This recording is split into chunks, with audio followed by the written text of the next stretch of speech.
Morning सर्वांना. आजच्यासाठी मी तुमच्यासाठी एक खास प्रेरणादायी विचार घेऊन आलेली आहे. तो म्हणजे एक छोटी मी तुम्हाला या विचारांवर एक गोष्ट सांगू इच्छिते. ती अशी आहे, एक माणूस नव्यानेच घेतलेली मोटार धुत होता.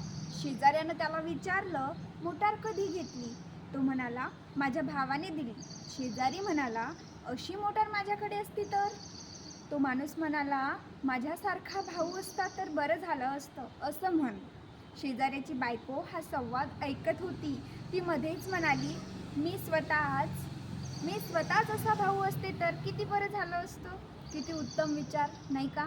हा विचार आपण आपल्या आचरणात आणू शकतो, नाही का? जोपर्यंत आपण आपल्या विचारांची उंची वाढवणार नाही, तोपर्यंत आपण आपल्या आयुष्यामध्ये सकारात्मक परिवर्तन करणं देखील करू शकणार नाही. तर तुम्हाला हा विचार कसा वाटला हे नक्कीच मला कमेंट बॉक्समध्ये कळवा. आणि व्हिडिओ आवडला असेल तर एक लाईक करायला विसरू नका.